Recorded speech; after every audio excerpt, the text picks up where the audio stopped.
Oh, the listing websites are up and running. And I think we just went live. Let me make sure and confirm that before we get into the... Yeah, looks like we're live. And I think we are. Good morning, everyone. I hope everybody's having a great day despite the weather in here.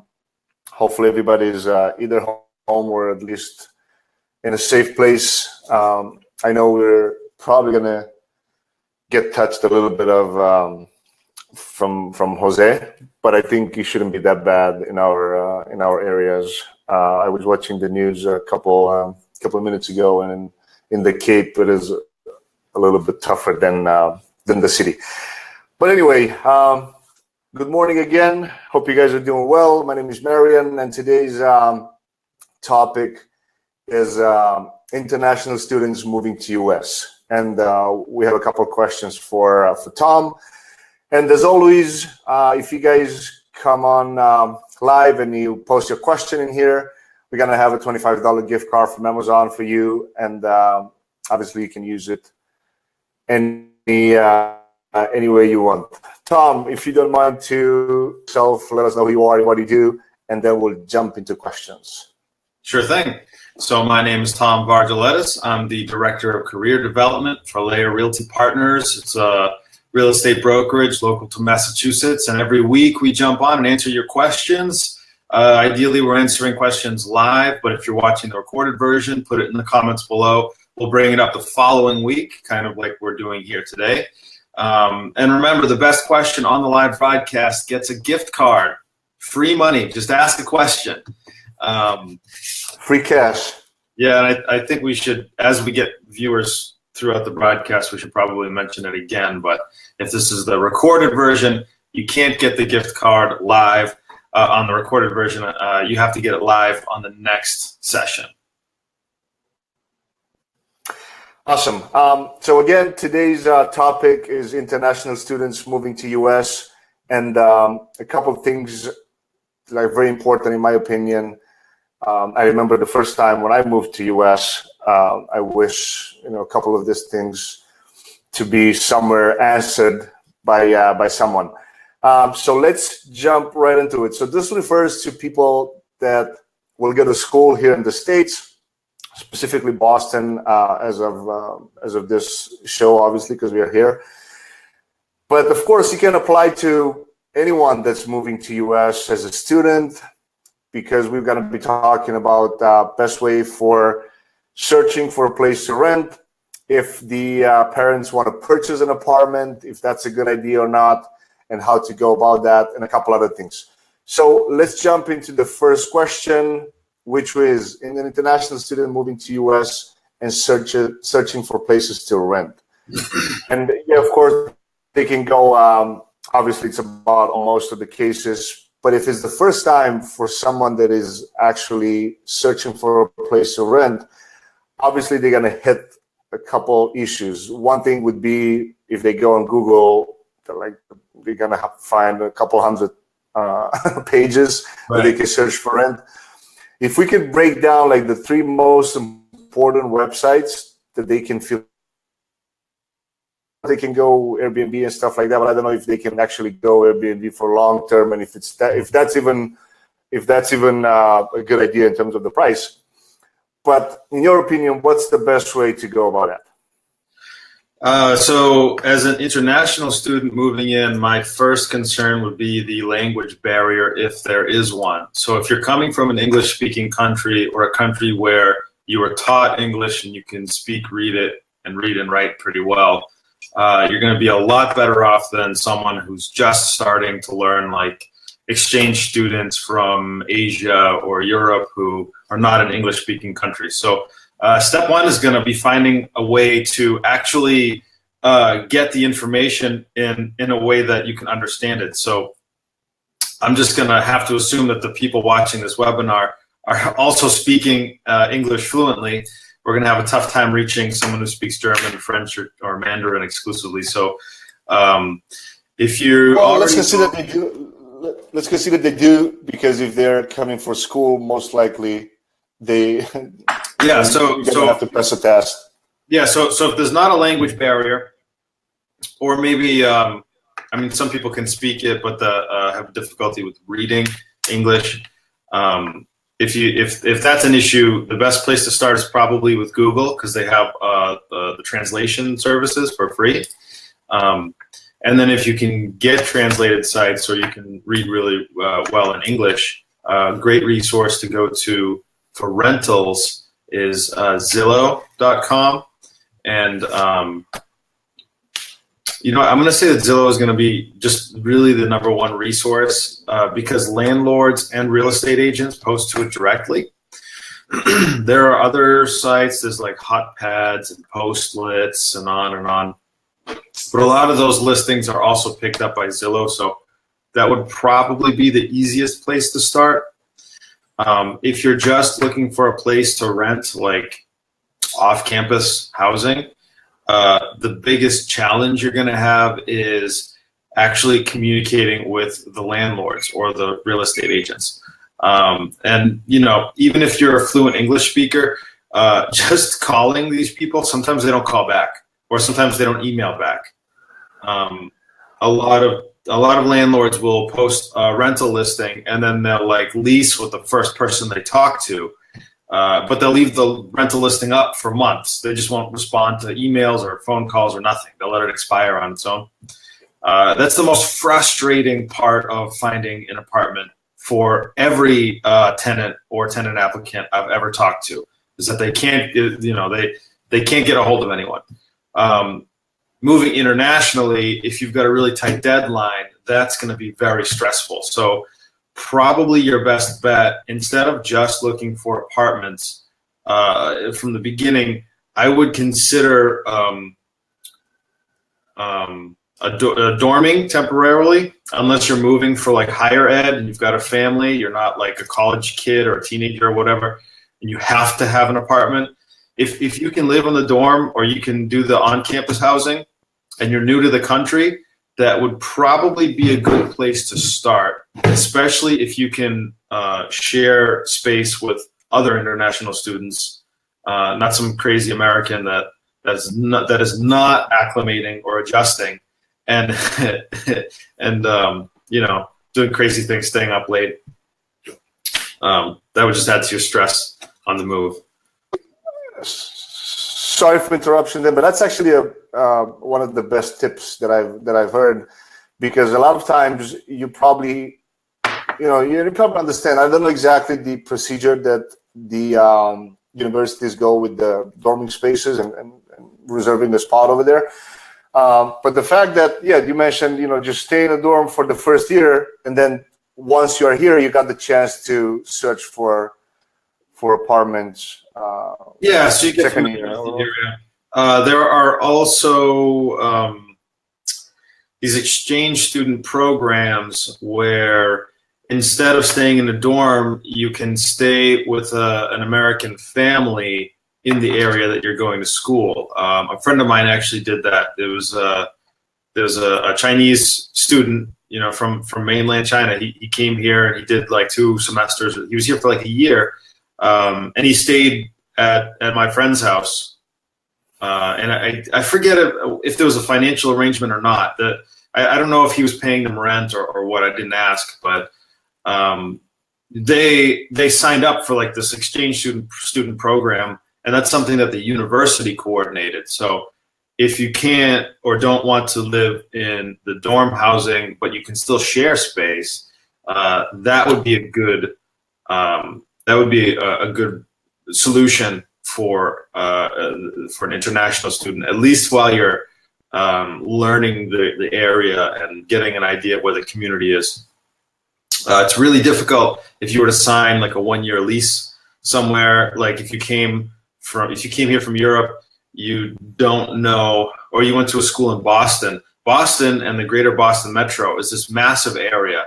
The neighborhood that you end up in might not be the one you would have picked if you knew a little bit about the space. So it's really good to get somewhere on a short-term basis.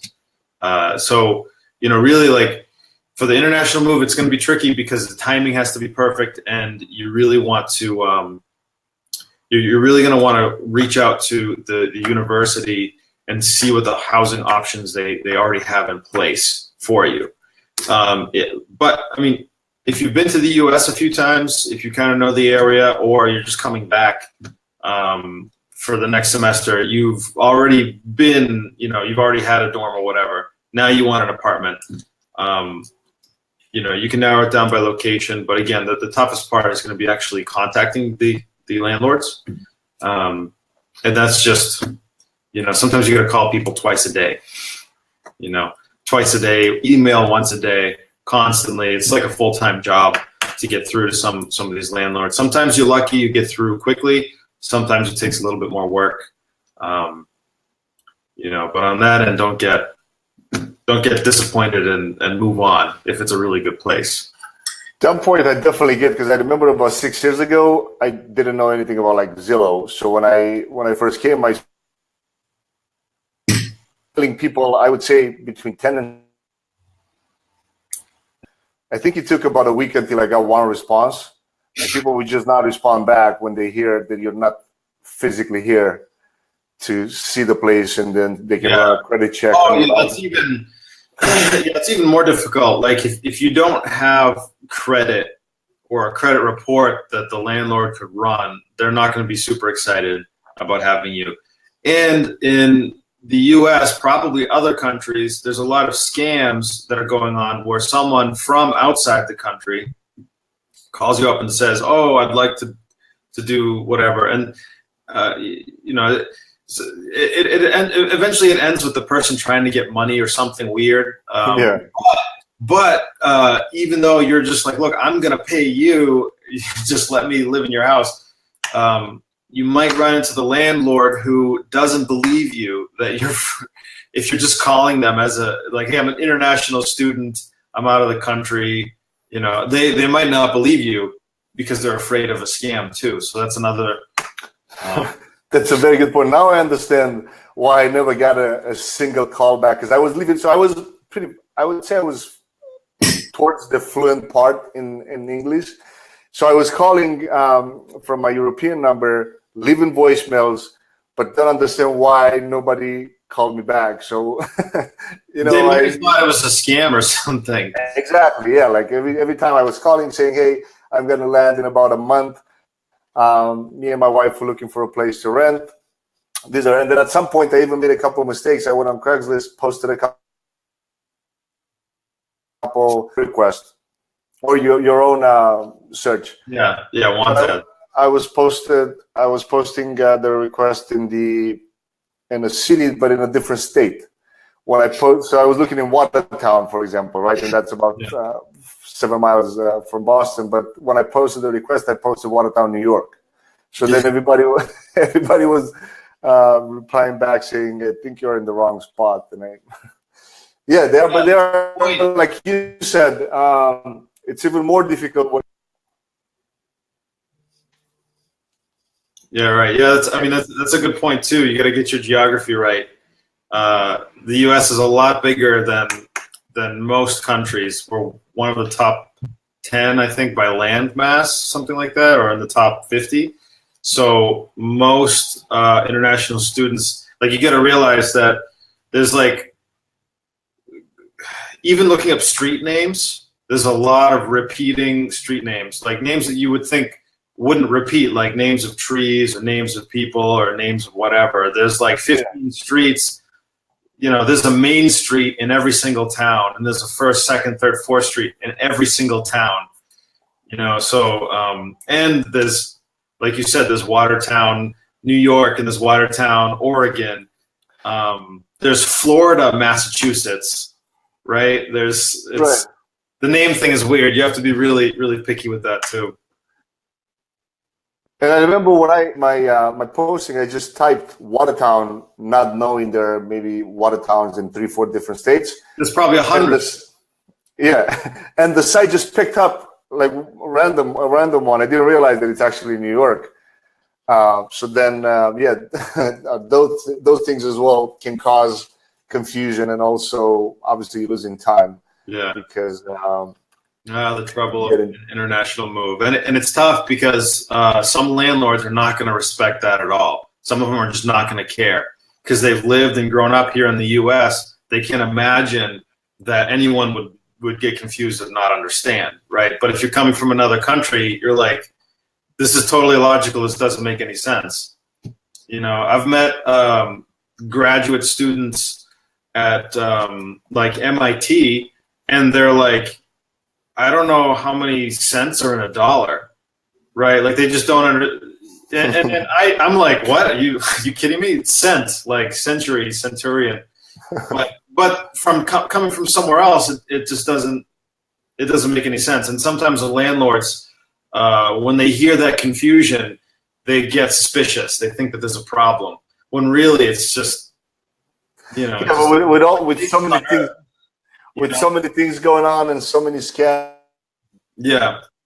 Understand both parties. Like when you come in, when it's your first time, when it's your first experience, yeah, you wouldn't get it. Like why people are not responding, you know?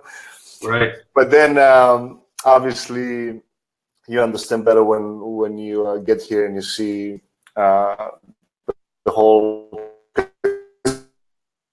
like America did not have a good credit score. If the landlord runs a credit check on you and you're not doing very well with your credit score, then it might be the same thing because you're not getting the place so quickly. Yeah. All right, so let's get to question number 2. Now, I've seen some, and I've met some students that the parents have the capital to purchase a place, right? Would that be a good idea if the parents have the capital to travel here ahead of time and actually purchase a place for the student? Some people do that from all over the world. People will, they'll sell their house, they'll sell their business, whatever they're doing, and they'll come here and they'll just buy a house cash. As a real estate agent, some of my best customers are immigrants because they're cash customers, right? Some of the easiest transactions of my life, and a lot of them like the same exact thing. They're like, oh yeah, my kids are about to go into college, so we're going to move here, get better rates for school, let them build a life here in America with more opportunities. So yeah, it can be a good idea, but if you've got a good life where you are, and then you move and you find out maybe you liked life better back home, now you just spent all this money and bought a house. And sometimes people get a little frustrated, or they come to the U.S. for the first time and then they get disappointed, right? Because all their friends and their family is back there, their business is back home. And then here they have to start from scratch. Even though they know they're doing it for their kids and it's what they want to do, sometimes they're not too happy. So that's something I would really consider. It might be worth, if you plan on buying, it might be worth renting for a couple of years first, so so you at least have the option. Well, I still have my house back in the country that I came here from, so you could always go home if you needed to. Because like a lot of people do that. They'll like sell everything and then they'll move to the U.S., but they've never been before, right? They just sell other stuff. We're going to America. Then they get here and they're like, sometimes they feel kind of alienated, because America seems like so great, but immigrants have a really tough time, depending on the career choice you've taken and depending how well you can speak English. That can impact your experience here when you arrive. So. Some people they get disappointed or depressed, and but then some people come here and they make an amazing life for themselves. So it just depends on your ideas. It depends on the mindset a lot, the way that you come in and what to expect to get out of it, considering that you're coming to a new country. Because, like, to be honest, you can have all your experience in your country, but coming here, obviously nobody cares about it. If you're looking to get a job, and you start doing a 20-page resume with all your experience from I don't know what kind of computer science companies from back home. That's like nobody cares. Well, so actually, it's different if you've got a good portfolio. If you only have a resume and you only have an education from a European or an Asian university, a employer here won't know if it's a good school or if it's a bad school or if it means anything. They won't know if it's fake. They won't even have a way to like check it, right? Because the people that they could call don't speak English, and they don't speak. In the U.S., you only grow up learning English. Like there's very few households that have more than one language. So usually the person who's hiring you can't even communicate with people, at your home country because they can't, So that can really hurt your chances. But if you have a portfolio of work that you've done, like if you're a web developer and you've got all these websites you've worked on, or graphic designer, you have this huge portfolio. Like if you have physical content you could show them, that's even better than on a resume, because then you can show them that you're not just some BS, or it's not fake or whatever. But yeah, if it's just the resume, it's tough to be considered. So you would say that it's not really a good idea to start purchasing a place, but if they want, they could, right? So even if you're coming for the first time, for example, if somebody is international students, the parents don't necessarily have any sort of like credit score and stuff like that. When they come in here and want to purchase a home with cash, they can do that without a problem, right? Yeah. I mean, cash is king. Once you come to the U.S., convert it to U.S. dollars, and then you can buy whatever you want. No one is going to stop you from giving your money to them. Some things to consider: if you've got the cash, it might be worth buying a small second home in the U.S. so you can still travel in between. Because like I said, a lot of people who cut ties and they just sell everything and they move to the States. They don't always have a good time. I mean, if you know that you've got the right personality, you're a hard worker, you're going to succeed no matter what. For starting a small business, the U.S. it's super easy and it's great. So a lot of immigrants have more success starting a business on their own. In fact, the wealthy immigrants that I do know that have been here for a while are business owners.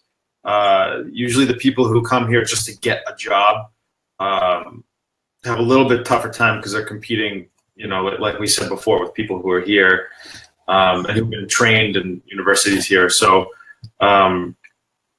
if you've got the money, it'd be worth it just to get a small condo or something, so you can still travel back and forth. Your kids can have a house to stay at while they're going to college.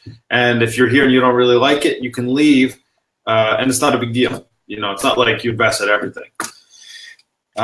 Makes sense.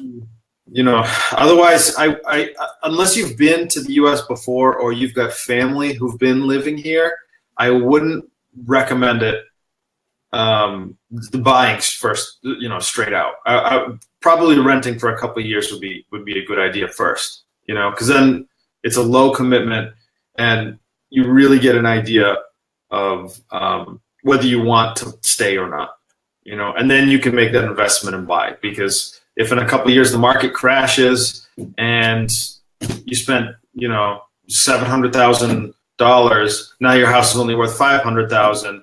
And you're miserable and you want to go back home, you're going to have a lot harder time to go back with 200,000 less than you started with. So, makes sense. The next question would be the pros and cons, but you kind of already walked us through those, and I feel that those like pretty good practical steps for people that consider doing that. But I got a feeling that have you met a lot of families like just jumping in and getting a place without actually searching for this kind of like people don't really do research? Well, so people have an idea of what life is going to be like in the U.S. and they're like, man, it's going to be awesome. So a lot of times we'll see this immigrants from South America who've like grown up listening to American music, watching American TV and movies, and wearing like American T-shirts, and like it's a big deal if you can buy an iPhone or whatever. They will sell everything or just leave everything, and they will just come here with for the first time cold and try to make a life here. And a lot of them don't really have as good of an experience as they thought. So it can be really difficult because sometimes, like especially in Spanish communities, they're really tight knit. So someone who from Brazil who only knows and speaks Portuguese comes up to the U.S., like in Massachusetts, there's some Brazilian communities, and then they go into a Brazilian community. They speak only Portuguese in that community, and they never really learn English. They never really integrate with like the American culture. So then they start to feel really isolated. All their family is still back home, and they're here not really learning anything new. I mean, kind of, sort of, but not really. And then they have a tough time finding work. And there's a lot of employers who will try to exploit those workers because they don't have any other options, like paying them way too little. And this happens less with European and Asian, well, a little bit with Asian communities, because those are also pretty big, tight-knit. Like the people band together and then they kind of stay together, and which is good because that's familiar to them, but it also leads to a sense of alienation because they don't feel like they're really a part of like the full community. They're a part of their own little group and they stay there, but they don't feel comfortable reaching out. And that's when they're not really happy. Because they, if you live here for a couple of years, you make friends, from your homeland or from wherever, it doesn't matter. But if you start to build roots and make connections, but you still have a safety line where you can still go home if things aren't really going well, and then you can come back later, that I think would be ideal. Because it's like the people who are here and now they feel trapped, they start to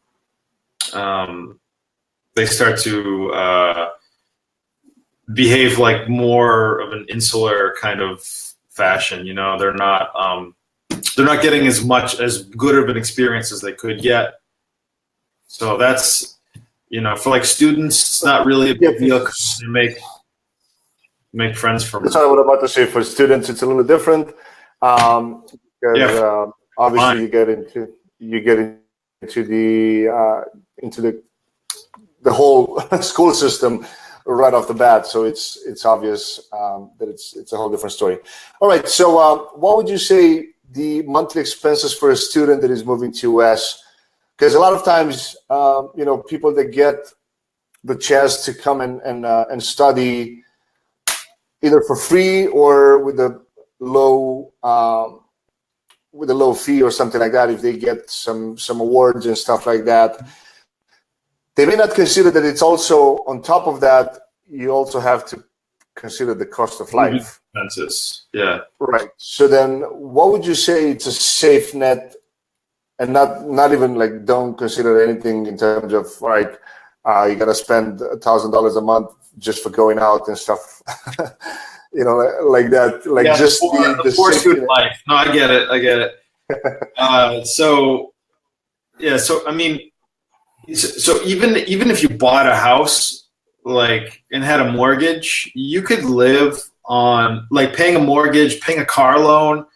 You could have like a typical American lifestyle for probably like 30 or 40,000 a year. For most students, that's like way high. So like if you're just renting an apartment or if you're dorming, sometimes these things can be like the dorm can be included in your tuition, and meals can be included in your tuition as well. A lot of universities have cafeterias.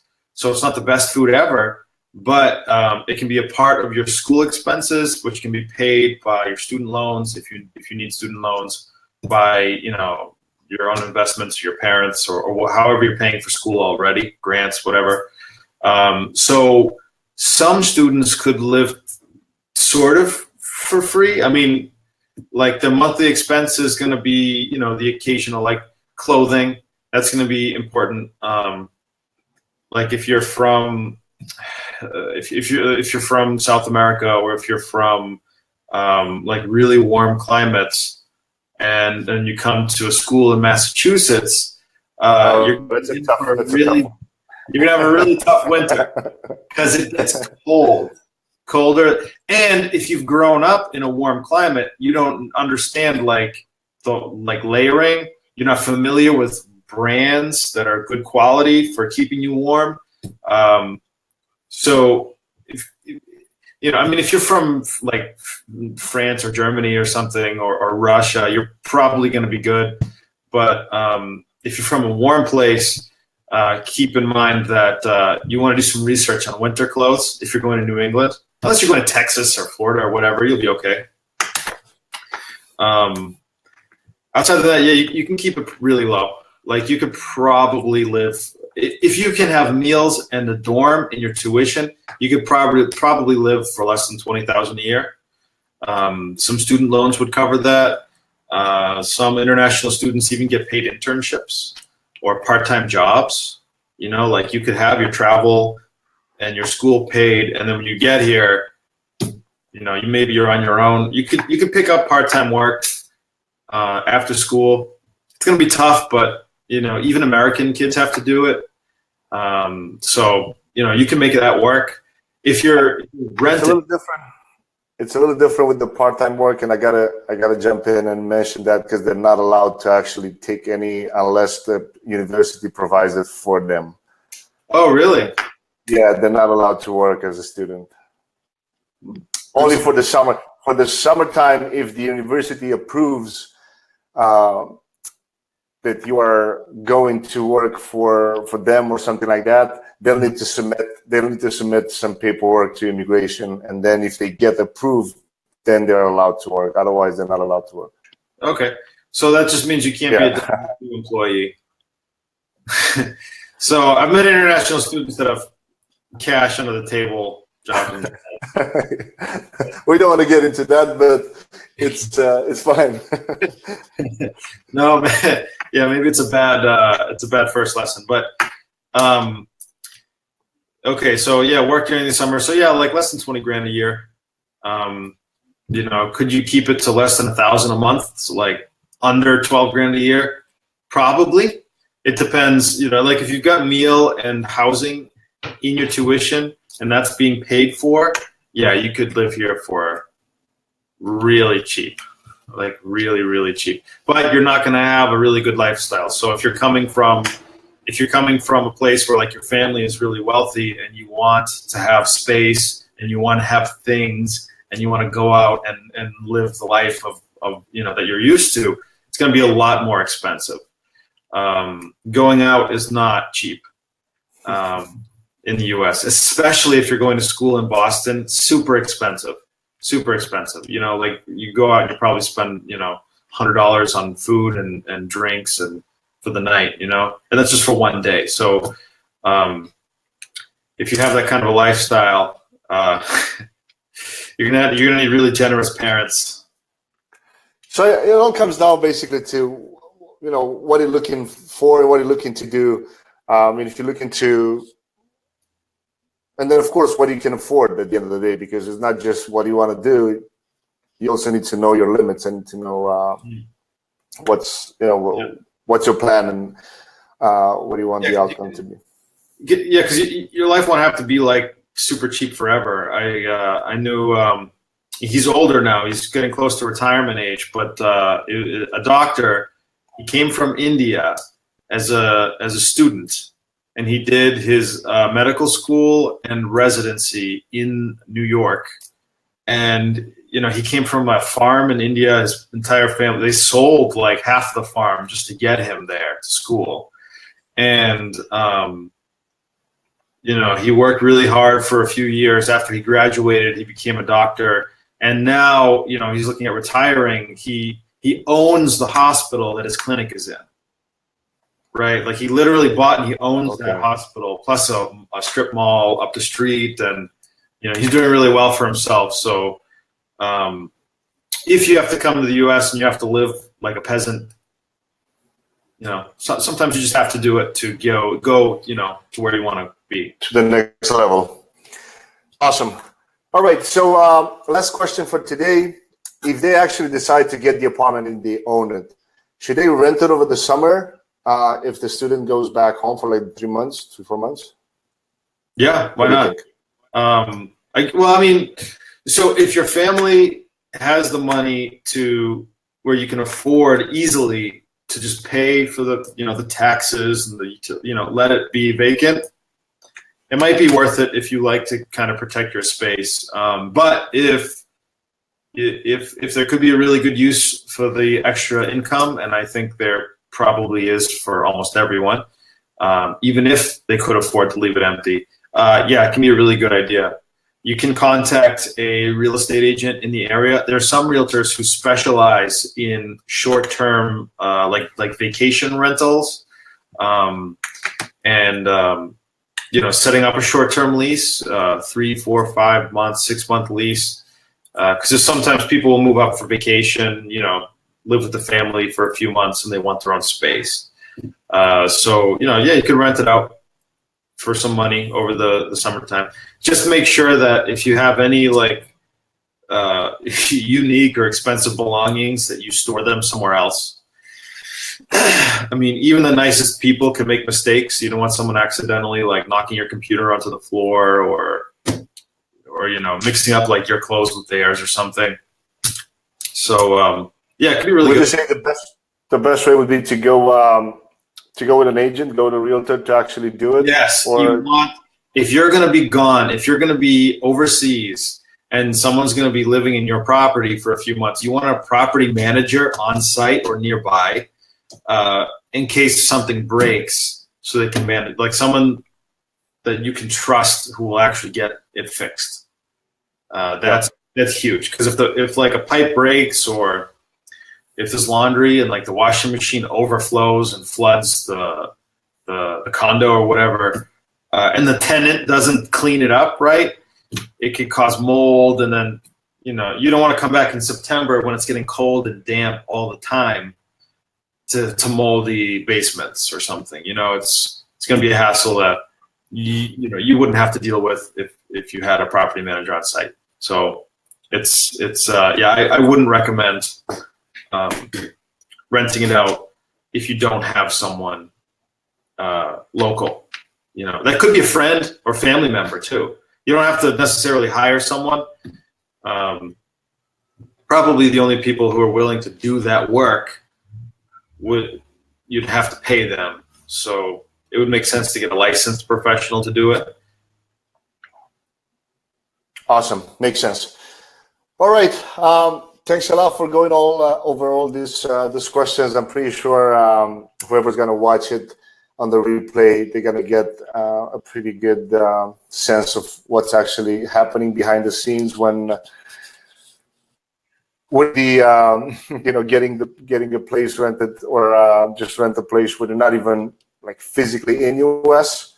And we're probably going to have to do another one focused on people that are moving, and not necessarily students, but people that are just change because that's a pretty big topic, especially nowadays, with everything that's going on politically wise and stuff like that. Awesome. So since we didn't have a question today, we'll postpone the gift card for the next Wednesday. Until then, everybody feel free to put your comments or questions in the comments below, and we'll be happy to get to them. Also, share this video with your friends if you think it's going to help them getting something out of it, because it's packed with a lot of value content that people can get and understand much easier without having to test it on their own skin. Again, thanks a lot for joining, Tom, and we'll see you next Wednesday. Take care, everybody.